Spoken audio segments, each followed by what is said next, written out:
La oración modelo de Jacob. Y dijo Jacob: Dios de mi padre Abraham y Dios de mi padre Isaac, Jehová, que me dijiste: vuélvete a tu tierra y a tu parentela, y yo te haré bien. Menor soy que todas las misericordias, y que toda la verdad que has usado para con tu siervo, pues con mi cayado pasé este Jordán, y ahora estoy sobre 2 campamentos. Líbrame de la mano de Esaú, porque le temo. No venga acaso y me hiera la madre con los hijos. Y tú has dicho: yo te haré bien, y tu descendencia será como la arena del mar, que no se puede contar por la multitud. Génesis 32, 9 a 12. Habrán notado, queridos amigos, cuán frecuentemente Dios hace que la vida de un hombre sea el reflejo de su carácter. Hay un eco del carácter interno del hombre en su experiencia externa. Consideren la vida de Abraham. Él confió en Dios en un grado eminente. Me equivocaría si dijera que Dios también confió eminentemente en él. El Señor habló con Abraham como un hombre habla con su amigo, y cuando estaba a punto de destruir a Sodoma y Gomorra, él dijo: ¿encubriré yo a Abraham lo que voy a hacer? Y como Abraham había confiado en Dios de una manera tan notable, el Señor entregó a su simiente los oráculos de Dios y las formas externas de la adoración religiosa, de tal forma que fue a través de la simiente de Abraham que la verdad fue transmitida de una generación a otra hasta los días de nuestro Señor Jesucristo. Luego, como siguiente paso, en contraste con la vida de Abraham, tomen el caso de Jacob. Él comienza su vida engañando a su hermano, e independientemente de cómo ese engaño pudo haber sido regido para cumplir los propósitos de Dios, fue algo totalmente injustificable. Ahora bien, así como engañó a Esaú de esa manera, él también experimentó lo mismo en carne propia. Cuando estuvo con Labán, fue engañado una y otra vez, engañado inclusive en cuanto a la esposa que le fue dada o que le fue vendida. Jacob era un gran regateador, astuto, taimado, muy poco escrupuloso, el típico padre de los judíos. Sin embargo, ustedes saben cómo Labán fue en todo momento más astuto que Jacob, sabiendo cómo regatear en su propio provecho.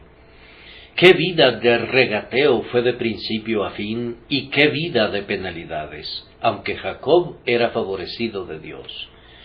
Su experiencia externa era el eco de su carácter interno. Como había hecho con otros, así fue hecho con él, y en él se cumplió la declaración de nuestro Señor, que en aquel entonces no había sido expresada todavía: con la medida con que medís, os será medido.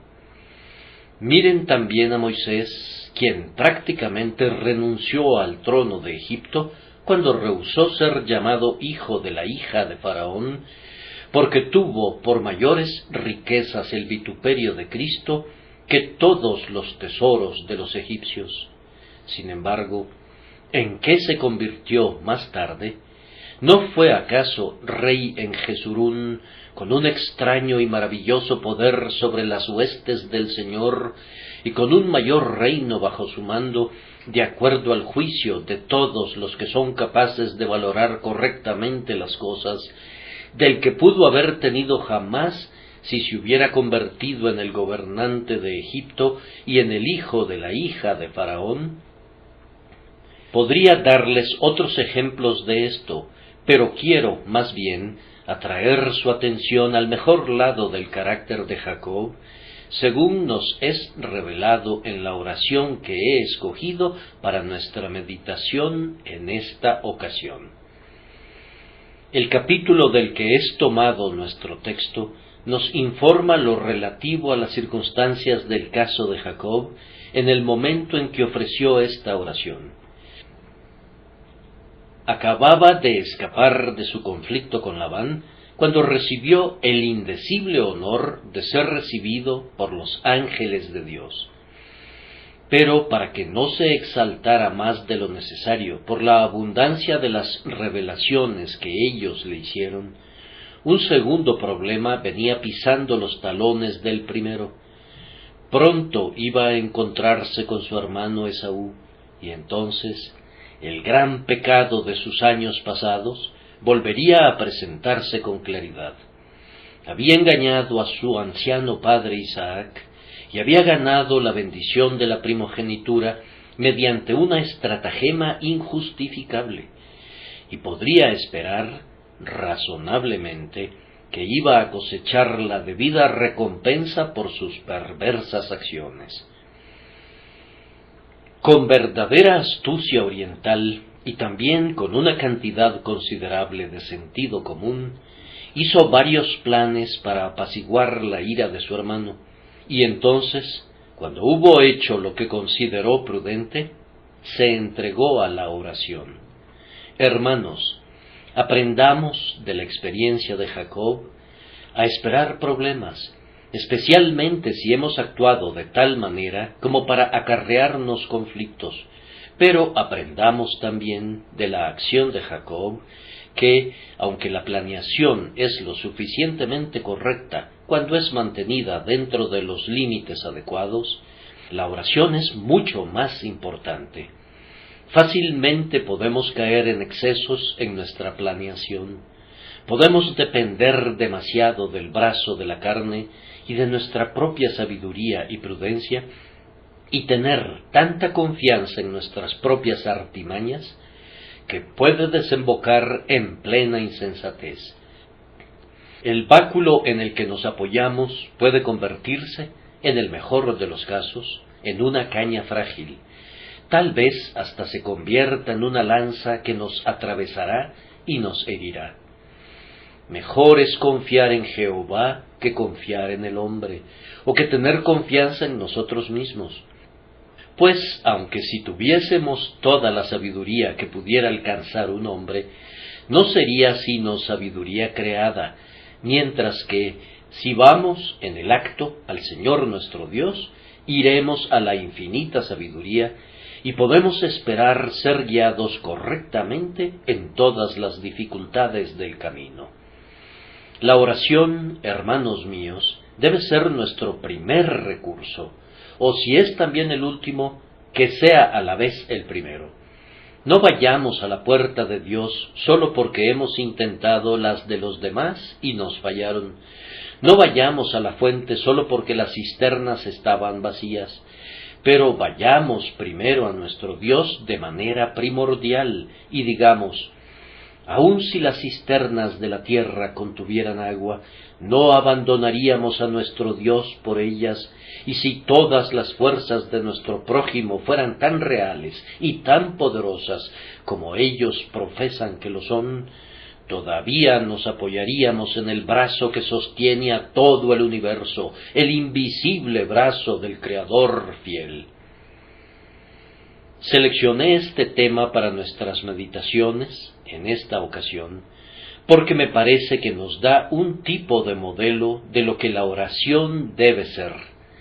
Lo veremos primero bajo esa luz, y cuando lo hayamos hecho, diré algo acerca de la última súplica de Jacob, pues es muy sugestiva, y luego voy a concluir con una palabra o dos sobre la respuesta a esta oración modelo del patriarca. Primero, entonces, concerniente a la oración modelo de Jacob, que es una de las primeras que está registrada en la Santa Escritura, por lo menos con mucho detalle. Recomiendo que la imiten, mis queridos amigos, por la sencillez del tema. Jacob no viene ante Dios con una larga historia llena de rodeos, diciendo en términos generales que él estaba metido en algún tipo de problema del cual quería ser ayudado divinamente. No, sino que menciona claramente las circunstancias peligrosas en las que se encontraba. Él dice: «Oh Dios, líbrame ahora de la mano de mi hermano, de la mano de Esaú, porque le temo». Por supuesto, Dios sabía que el nombre del hermano de Jacob era Esaú. Sin embargo, Jacob consideró necesario mencionar el nombre de su hermano para que su oración fuera específica y clara. Por tanto, suplicó: «Líbrame ahora de la mano de mi hermano, de la mano de Esaú, porque le temo, no venga acaso y hiera la madre con los hijos». En ese momento estaba aludiendo probablemente a su amada Raquel y a su hijo José, aunque también se pudo haber referido a las otras madres del grupo, pues él era un padre tierno que se preocupaba por sus hijos, y mencionó que estaban muy cerca de su corazón y necesitados especialmente de protección divina. Así que pueden ver que Jacob es muy claro en cuanto a lo que pide a Dios. Y yo los exhorto, hermanos míos, que lo imiten en eso. Cuando oramos, usamos a veces expresiones muy vagas. No vamos directo al grano. Nos imaginamos que algún tipo de etiqueta religiosa nos prohíbe hablar con sencillez ante el trono de la gracia. Yo estoy persuadido de que este concepto es totalmente erróneo, y en vez de que Dios apruebe este modo de dirigirse a Él en oración, preferiría mucho más que le habláramos como un niño habla a su padre terrenal, respetuosa y reverentemente, recordando que Él está en el cielo y nosotros estamos en la tierra, pero haciéndolo simple y sencillamente, pues nuestro Padre Celestial no necesita que adornemos nuestra conversación. Y las pobres flores chillonas de la elocuencia, con las que algunos de nuestros hermanos adornan a veces sus oraciones, deben ser desagradables a Dios, en lugar de ser aceptables a Él. Especialmente ustedes, los inconversos, deben imitar a Jacob en la sencillez de su forma de hablar. Cuando oren, no se preocupen nunca del modo de su expresión, pero vayan directo al punto principal. Díganle al Señor que ustedes lo han ofendido gravemente y mencionen a Él sus pecados en privado por nombre. Si su gran pecado ha sido la borrachera, llámenlo por su nombre. Si ha sido la inmundicia, llámenla por su nombre. No traten de disimular delante del Señor o de encubrir su pecado ante Jehová, que todo lo ve.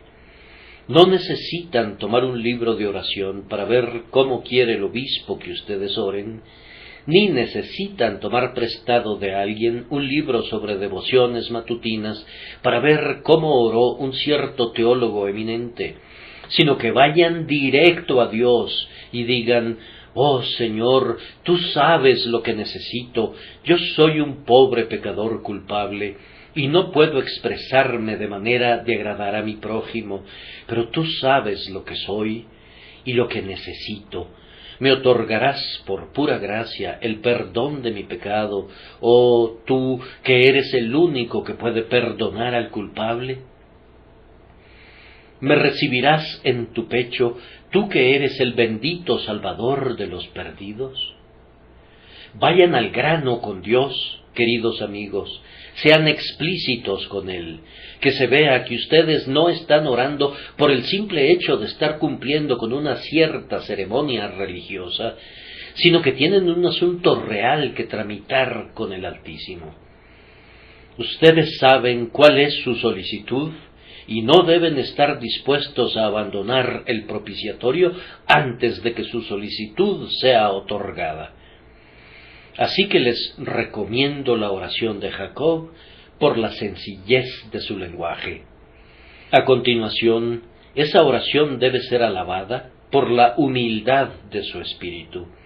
Observen especialmente estas palabras del patriarca: menor soy que todas las misericordias y que toda la verdad que has usado para con tu siervo, pues con mi cayado pasé este Jordán, y ahora estoy sobre 2 campamentos. Si ustedes siquiera sugieren que hay algo digno en ustedes, el poder de su oración es destruido de inmediato. Pero si argumentan su indignidad, entonces estarán donde estaba el publicano cuando clamaba: Dios, sé propicio a mí, pecador. Y ustedes saben cómo éste descendió a su casa justificado antes que el fariseo, que decía que ayunaba 2 veces a la semana, daba diezmos de todo lo que ganaba, y no era como los otros hombres, especialmente ese publicano. De esa manera él destruyó cualquier poder que su oración pudiera haber tenido. Su engreimiento rompió las ruedas del carro de su oración, de tal forma que se arrastraba con pesadez y pronto se quedó paralizado sin moverse ni 1 centímetro. Por otro lado, un profundo sentido de pecado, una conciencia profunda de una completa falta de merecimiento, les permitirá, como a Jacob, luchar con el grandioso ángel del pacto y prevalecer sobre él. Posiblemente no han tenido éxito con Dios porque no se han abatido lo suficiente ante él. Especialmente ustedes, inconversos, si ponen sus bocas contra el propio polvo, esa será la mejor actitud que asuman. Si ustedes todavía poseen algunas reliquias de fortaleza, no recibirán la fortaleza divina. Si hay algunos remanentes de la idea prístina de mérito humano que son todavía tolerados en su corazón, el manto de justicia de Cristo no los cubrirá. Pidan al Señor que los desvista de cada uno de los harapos de su justicia propia, para permitirles confiar únicamente en Jesús y no tener ninguna confianza en la carne, tanto en los sentimientos que ustedes experimentan como en las obras que ustedes hacen. Su tiempo de ser elevados seguirá muy de cerca a su tiempo de ser abatidos completamente con su rostro contra el suelo.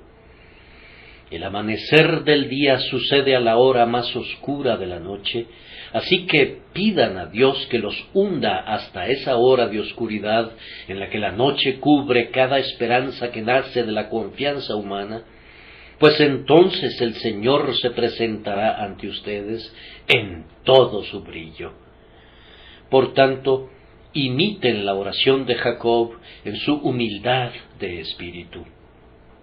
El tercer punto en que quisiera que imitaran esa oración modelo de Jacob es en los argumentos que deben usarse. Toda la oración es altamente argumentativa. Si algunas de las oraciones que he escuchado en reuniones de oración, aunque debo aclarar que la falla existe menos en este lugar que en la mayoría de los otros lugares que he conocido, si algunas de las oraciones en ciertas reuniones de oración fuesen menos doctrinales, menos tentativas y más argumentativas con Dios, se aproximarían más a lo que la oración verdadera debe ser, pues la oración verdadera es simplemente una súplica al Altísimo, exponiendo nuestro caso ante Él y luego promoviendo nuestra petición con todos los argumentos que podamos aducir. En esta corta oración del patriarca, no menos de 4 argumentos son utilizados.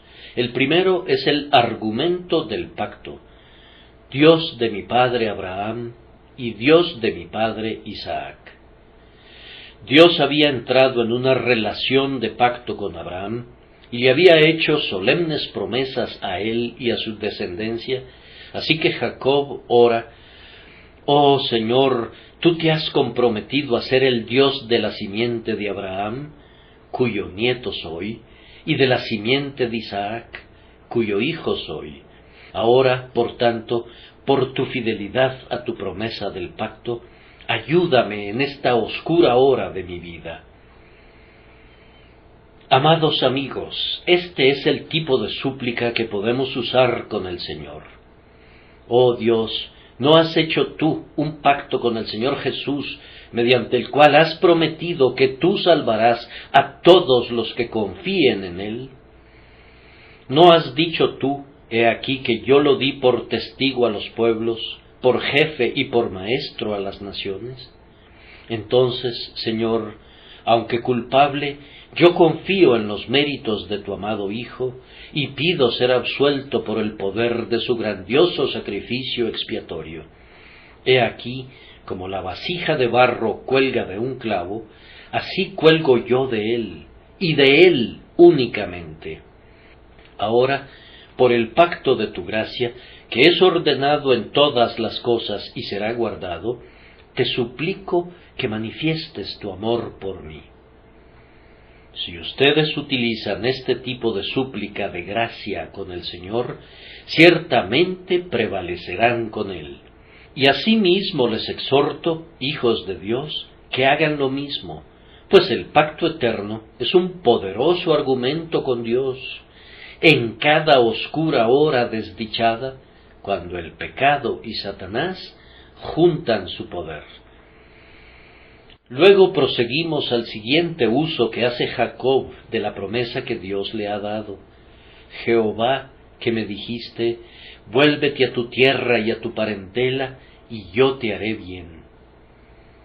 Si ustedes y yo sabemos que estamos caminando en la senda del deber, si estamos donde el Señor nos ha ordenado que estemos, siempre podremos argumentar la promesa divina.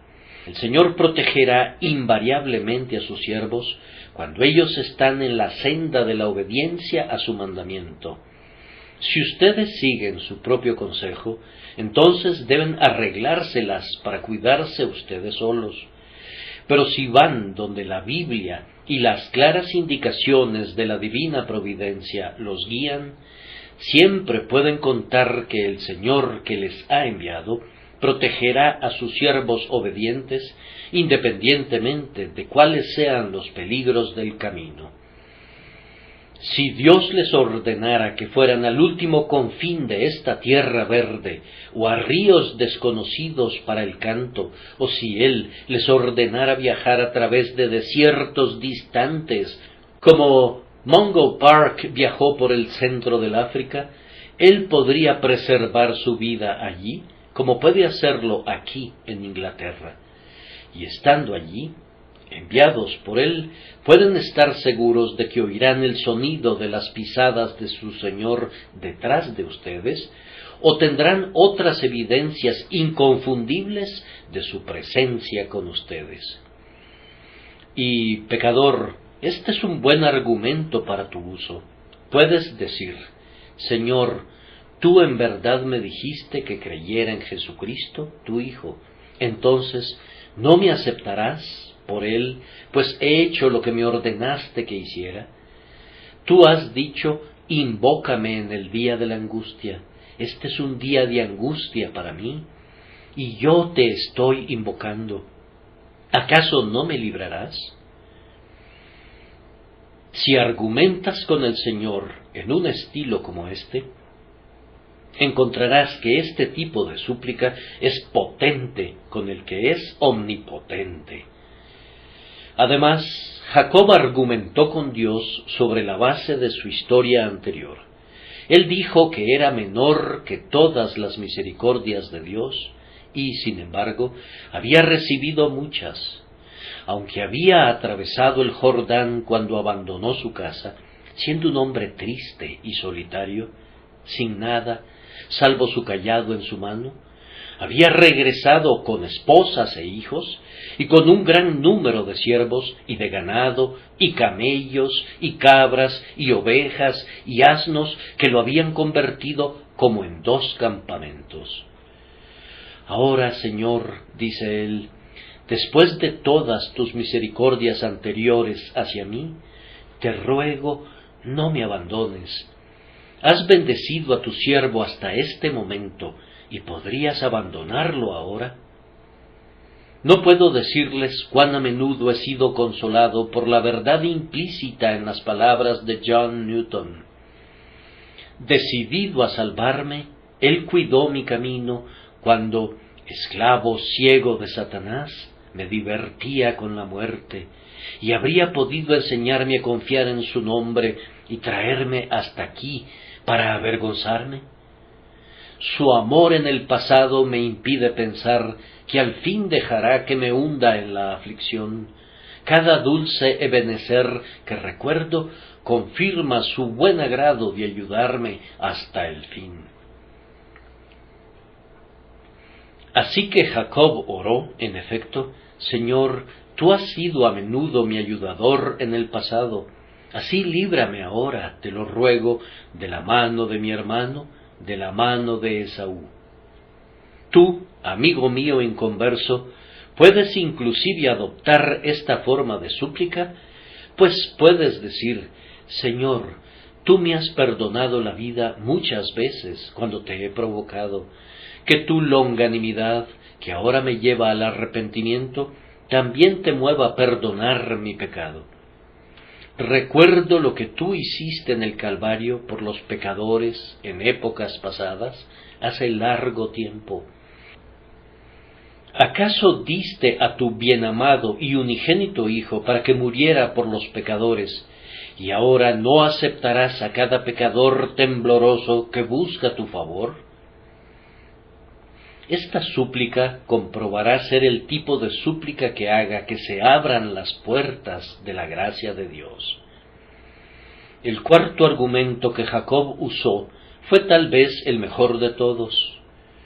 Yo te haré bien, etc. Ese fue el golpe maestro. Y de la misma manera, si ustedes quieren prevalecer ante el propiciatorio, tienen que dejar caer el martillo de la promesa sobre la cabeza del clavo de la oración y luego remacharlo, como lo hizo Jacob, diciéndole al Señor: tú dijiste esto y esto. David le dijo una vez a Dios en oración: haz conforme a lo que has dicho. Cuando alguien les ha prometido algo que realmente necesitan, lo agarran de la camisa y le dicen: ahora, tú me prometiste darme eso. Y si es un hombre honesto, pueden creerle. ¿Y acaso el Dios de la verdad dejará de cumplir su promesa? No, esa es una de las cosas que Dios no puede hacer. Él no puede mentir, no puede dejar de cumplir su promesa, no quiere hacerlo. Oh cristiano, si quieres obtener algo de Dios, encuentra una promesa de ello en su palabra, y luego puedes considerar ese algo como si lo hubieses recibido. Cuando un hombre de dinero te da su cheque, lo consideras tan bueno como si fuera efectivo, y las promesas de Dios son inclusive mejores que cheques y pagarés bancarios. Solo tenemos que tomarlos y usarlos como argumentos delante de Dios, y podemos tener la certeza que Él los honrará. De esta manera he tratado de poner ante ustedes los puntos en los que la oración de Jacob es digna de encomio y de imitación. Y ahora quiero decir algo referente a su última súplica que me parece muy sugestiva: Jehová, que me dijiste. Creyentes en el Señor Jesucristo, no necesito decirles nada más sobre este asunto, pues ustedes conocen el valor de las promesas de Dios y saben cómo usarlas. Pero para quienes no son convertidos, puedo tal vez hablar unas cuantas palabras sugeridas por la última súplica de Jacob: Jehová, que me dijiste, yo te haré bien. Pecador, aférrate tan fuerte como puedas a la promesa de Dios y luego úsala como argumento con Él. Con este propósito, yo le diría a cada inconverso que desee obtener la bendición sin precio de la salvación: estudien la palabra de Dios muy diligentemente y siempre léanla con miras a encontrar una promesa que se adapte a su caso especial. y cuando la lean, estúdienla con la firme convicción que es la palabra de Dios y que en cada promesa Dios está en verdad hablándoles como si hubiese enviado un ángel para aplicar esa promesa personalmente a ustedes. Tomen un texto que encuentren aplicable a su caso y digan: esto es lo que el Señor me dice tan específicamente como si me lo hubiera susurrado al oído. Además, les suplico que recuerden que la palabra de Dios es absolutamente verdadera. Fijen esa verdad en la memoria y luego díganse a sí mismos que la promesa, siendo verdadera, debe cumplirse. Junto a la persona del Señor Jesucristo, el gran objeto de la fe es la promesa de Dios. Y si estuviésemos más familiarizados con sus promesas, más rápidamente saldríamos del pantano del desaliento en el que muchos de nosotros nos hundimos hace mucho tiempo. Bunyan dice que hay, sin embargo, ciertas pasaderas formadas por piedras sólidas, puestas por orden del legislador, aun en medio de este pantano, pero estas piedras apenas se distinguen, y a causa de los vaídos de cabeza, los viajeros se atarantan y caen en el fango, a pesar de que las piedras estén allí. Busquen esas piedras de promesas, amigos míos. Hay en la Biblia una promesa exactamente adecuada para su caso, así que procuren encontrarla. Nunca tuvieron que buscar un cerrajero para que les abriera un cajón porque ustedes habían perdido su llave y no podían abrirlo. Él viene con un gran manojo de llaves oxidadas, muy parecidas a las promesas de Dios que ustedes han dejado que se oxiden por no usarlas, y primero prueba una llave, y luego otra, y otra, hasta que, al fin, encuentra la llave correcta, y los tesoros escondidos en los cajones se despliegan ante ustedes. Lo mismo sucede con los tesoros de la misericordia de Dios.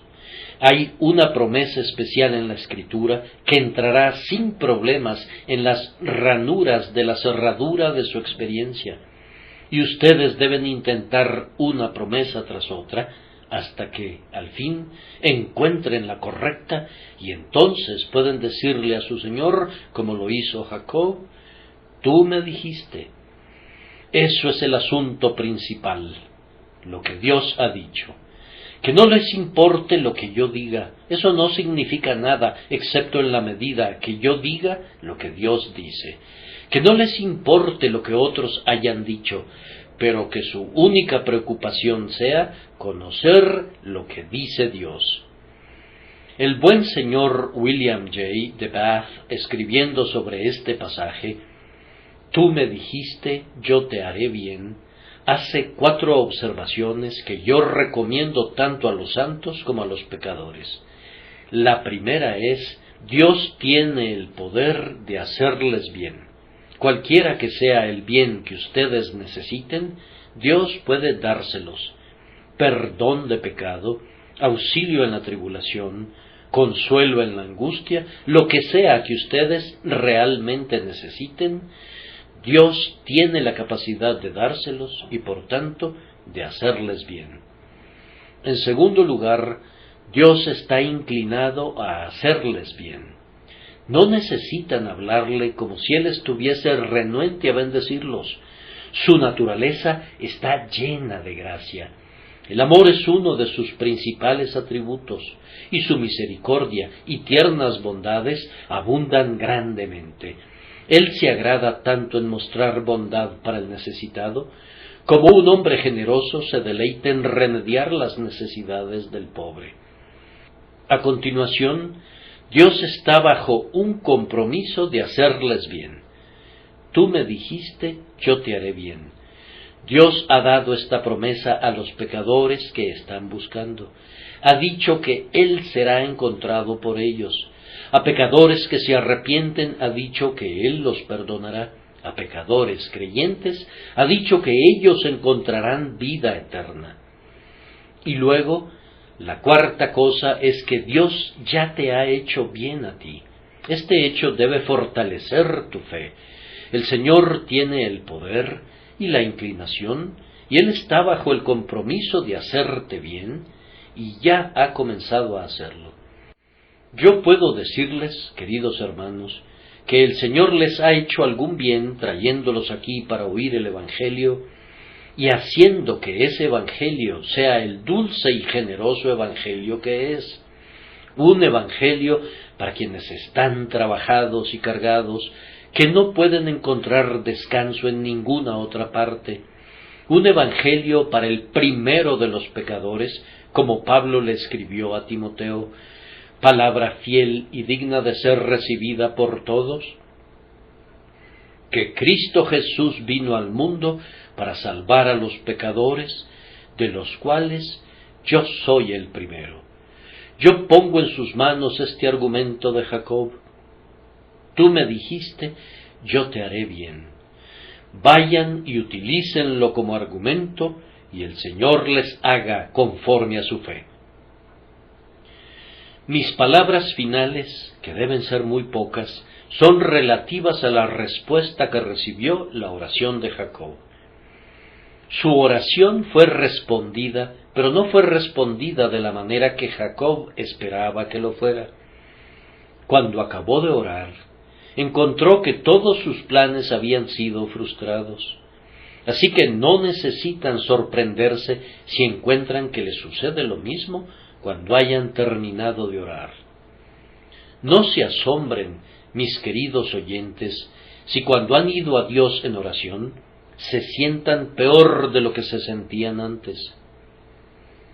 Tengo un joven amigo, me atrevo a decir que está aquí ahora, que me dijo que me vino a escuchar durante muchos meses, que se reformó en lo externo y que le iba bien, como él pensaba, hasta que prediqué un sermón un domingo en la mañana acerca de la corrupción del corazón humano, que hizo pedazos su precioso castillo de aire, trastornó todas sus esperanzas y destruyó por completo su confianza en sí mismo.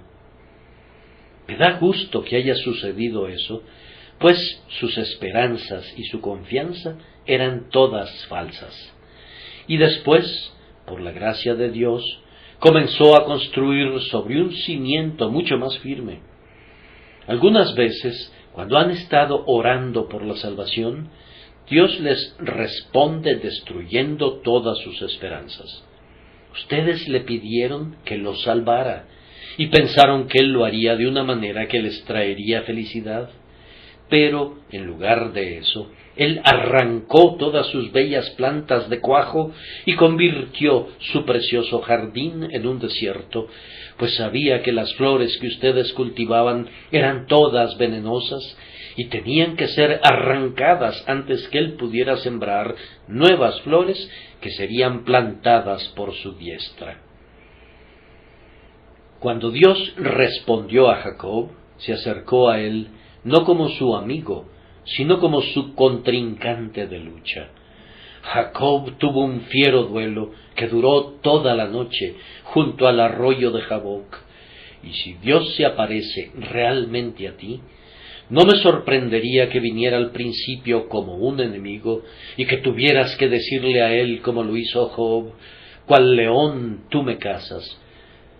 Las más selectas misericordias de Dios a menudo nos vienen bajo la apariencia de adversidades. Dios nos envía sus cartas de amor en sobres con bordes pintados de negro, y algunas veces tenemos miedo de abrirlos. Si simplemente lo hiciéramos, pronto conoceríamos la longanimidad del Señor. Jacob iba a recibir una respuesta a su oración, pero antes de que viniera la respuesta, tuvo que luchar. Es más, fue peor que eso. Antes de que Jacob fuera completamente librado, tuvo que cojear de su cadera y toda su vida posterior anduvo renqueando. Tú, pobre pecador, puedes ser llevado a sentir tu condición de pecador de tal manera que serás conducido casi a la desesperación. Y tú, creyente, tendrás que pelear con Satanás posiblemente mientras estés en este cuerpo. Aunque los propios planes de Jacob fueron hechos a un lado, y Dios se encontró con él como si fuese su enemigo, y el pobre patriarca prosiguió su camino cojeando cuando el sol salió sobre Peniel, sin embargo, a pesar de todo, él recibió una respuesta a su oración. Su hermano Esaú corrió a su encuentro y le abrazó y se echó sobre su cuello y le besó. Por tanto, amados, confíen en el Señor y esperen pacientemente en Él, y sus enemigos se convertirán en sus amigos.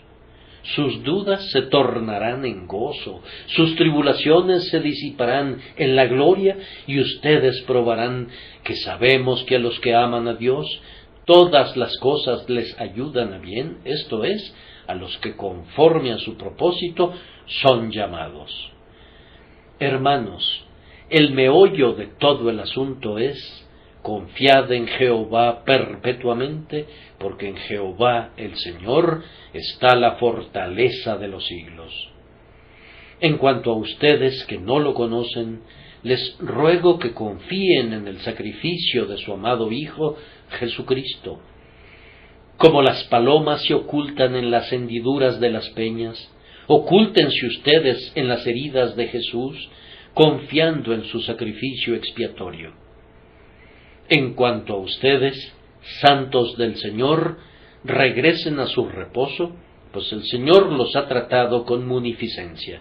Por tanto, guarda silencio ante Jehová y espera en Él, recordando que los que esperan a Jehová tendrán nuevas fuerzas, levantarán alas como águilas, correrán y no se cansarán, caminarán y no se fatigarán. Que el Señor nos dé a todos nosotros su bendición con plenitud de gracia, por Jesucristo nuestro Señor. Amén.